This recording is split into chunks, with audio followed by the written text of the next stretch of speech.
Hello friends, welcome back to my channel. And अब तक हम लोगों ने प्रोसेस से रिलेटेड टर्म्स को, प्रोसेस लाइफ साइकिल को, प्रोसेस की स्टेट्स को समझने की कोशिश की।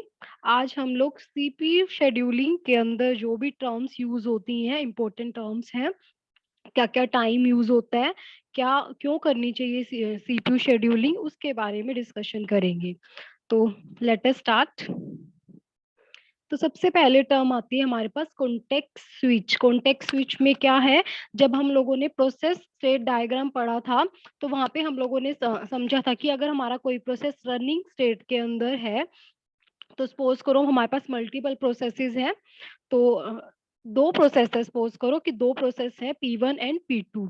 तो जो P1 प्रोसेस रनिंग स्टेट के अंदर है और P2 प्रोसेस कोई हाई प्रायोरिटी का प्रोसेस है, तो हाई प्रायोरिटी का प्रोसेस बोलेगा कि मुझे पहले एग्जीक्यूट होना है।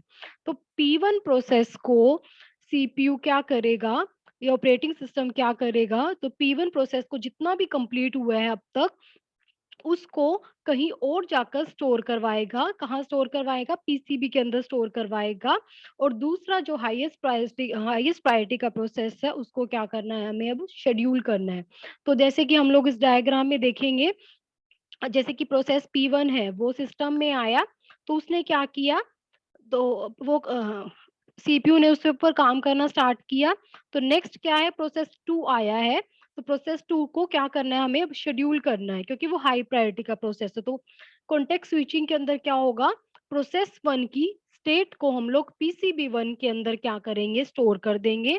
और जो प्रोसेस P2 का पीसीबी है, वो क्या करेंगे, लोड कर देंगे मेमोरी के अंदर। ठीक है।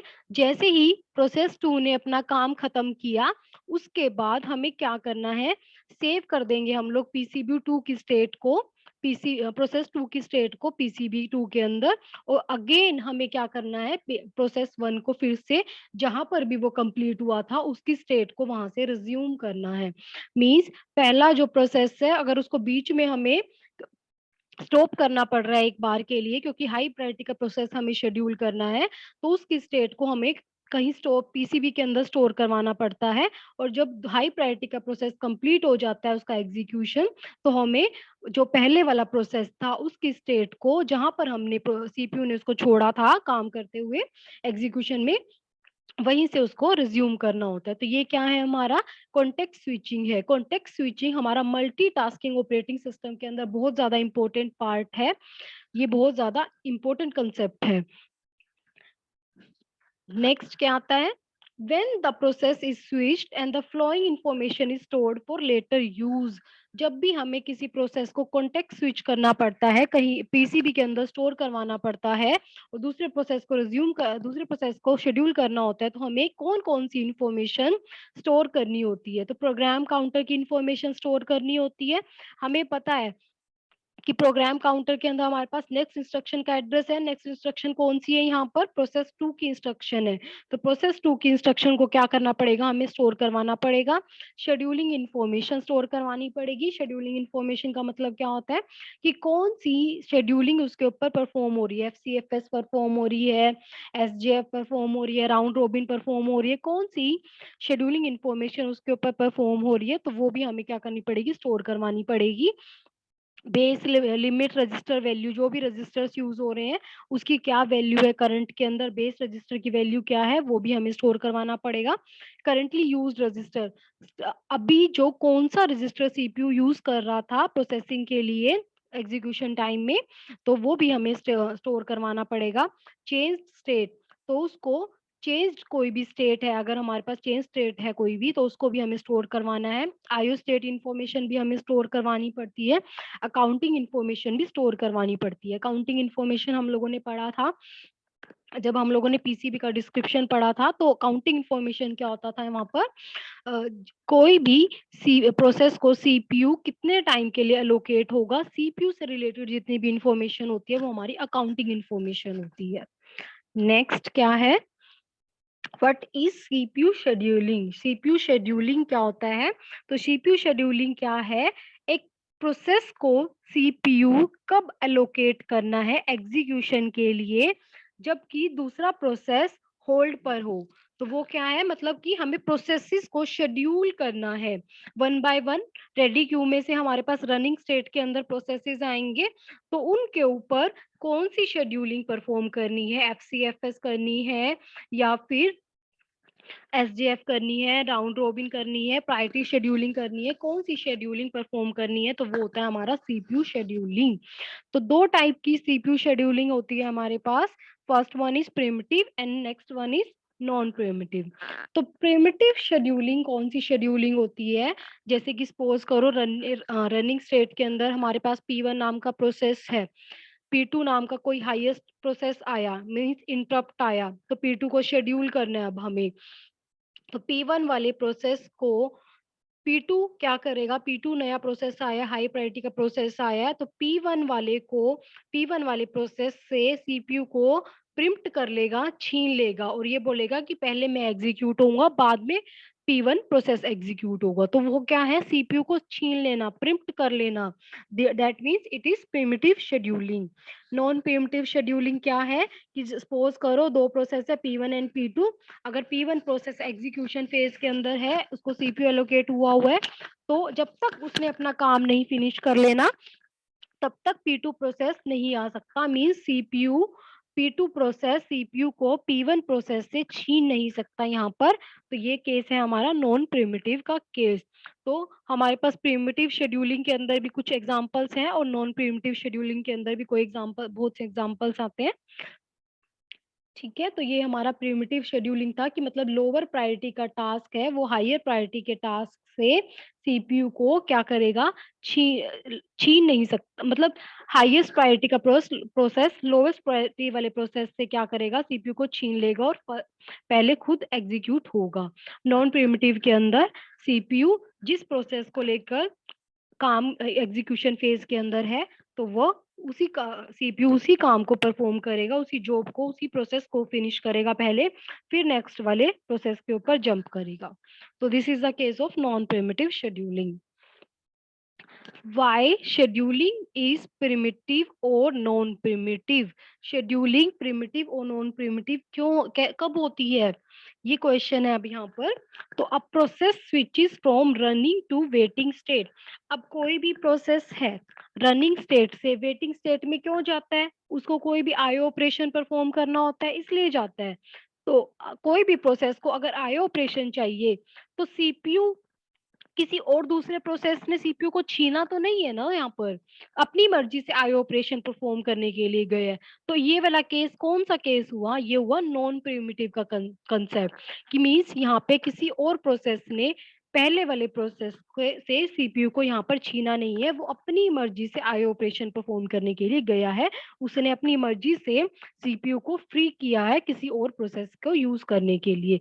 तो हमें क्या करना होता है, सीपीयू आइडलनेस ही खत्म करनी होती है सिस्टम की थ्रूपुट बढ़ाने के लिए। तो ऐसे टाइम पे हमें क्या चाहिए, हमारा सीपीयू आइडल ना बैठे, तो दूसरा प्रोसेस उसको इमीडिएटली आके क्या कर ले, यूज कर ले। नेक्स्ट क्या है, process finished it's execution and terminated. तो इसमें क्या बोला है कि कोई भी प्रोसेस ने अपना एग्जीक्यूशन खत्म कर लिया और वो टर्मिनेटेड स्टेट में चला गया। तो यहाँ पर भी कोई भी सीपीयू को छीना नहीं है किसी प्रोसेस ने दूसरे प्रोसेस से, अपनी मर्जी से उसने एग्जीक्यूशन का कंप्लीट किया है और वो टर्मिनेट स्टेट में गया है। तो this is also the case of non primitive scheduling. Third part क्या है, specific process switches from the running state to ready state. अगर कोई भी प्रोसेस रनिंग स्टेट से रेडी स्टेट में जाता है, कब जाता है, जब वहां पर प्रिमिटिव का केस होता है, कोई भी हायर प्रायोरिटी का प्रोसेस आया, कोई भी इंटरप्ट जनरेट हुआ है, तो वहां पर क्या होगा, प्रिमिटिव शेड्यूलिंग होगी, क्योंकि कोई भी प्रोसेस रनिंग स्टेट से रेडी स्टेट के अंदर गया है। It is the case of primitive scheduling. Next आता है CPU scheduling time. During CPU scheduling में कौन कौन सा टाइम हमें यूज करना होता है, कौन कौन सा टाइम हमारा मैटर करता है, दिस इज द केस। तो first time is arrival time. Arrival time कौन सा टाइम होता है, जब भी कोई प्रोसेस न्यू स्टेट से हमारे पास रेडी स्टेट के अंदर आता है, रेडी स्टेट में जैसे ही प्रोसेस आया, किस टाइम पे आया, वो टाइम हमारा अराइवल टाइम होता है। मीन्स हमें कोई न्यू स्टेट से मतलब नहीं है, यहाँ पर हमें सिर्फ रेडी स्टेट से मतलब है। कि कोई भी प्रोसेस रेडी स्टेट में किस टाइम पे आया, that means it is it's arrival time. Next क्या है, कंप्लीशन टाइम। कंप्लीशन टाइम कौन सा टाइम होता है, जब भी कोई प्रोसेस अपना एग्जीक्यूशन खत्म करके टर्मिनेटेड स्टेट में जाता है तो उस टाइम को हम लोग बोलते हैं completion time.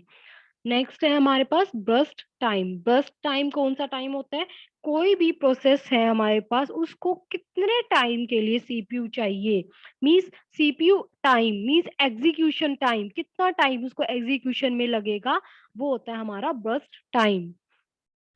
Turn around time. Turn around time क्या होता है हमारा, completion time minus arrival time. कोई भी प्रोसेस है हमारा उसने कब कंप्लीट किया और वो रेडी क्यू में कब आया था, तो उन दोनों को अगर हम लोग माइनस कर दें that means it is our turn around time.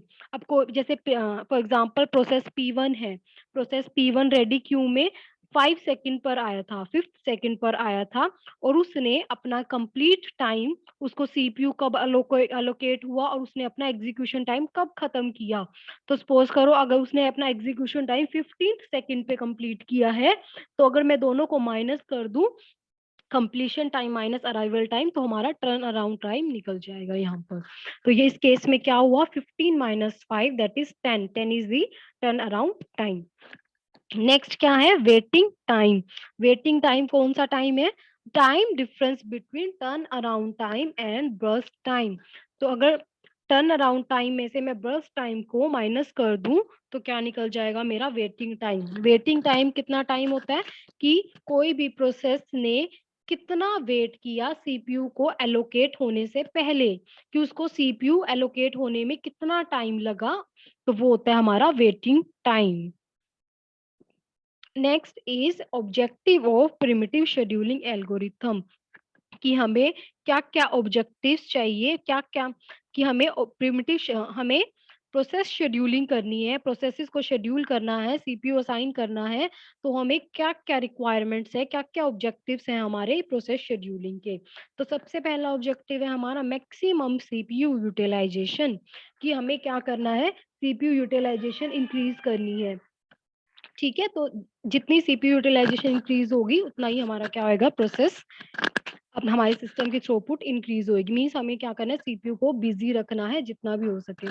Next क्या है हमारा, fair allocation of CPU. Fair allocation of CPU क्या है, कि हमारा पास रेडी स्टेट के अंदर मल्टीपल प्रोसेसेस हैं, तो मल्टीपल प्रोसेसेस को हमें क्या करना है, सीपीयू असाइन करना है, उनको कोई टास्क परफॉर्म करना है। तो जब भी हम लोग रेडी क्यू से प्रोसेसेस को सेलेक्ट करेंगे तो उनको सेलेक्ट करने के टाइम पे फेयर शेड्यूलिंग होनी बहुत ज्यादा इंपॉर्टेंट है। तो नेक्स्ट क्या है, maximum throughput. Maximum throughput increase करनी है हमें।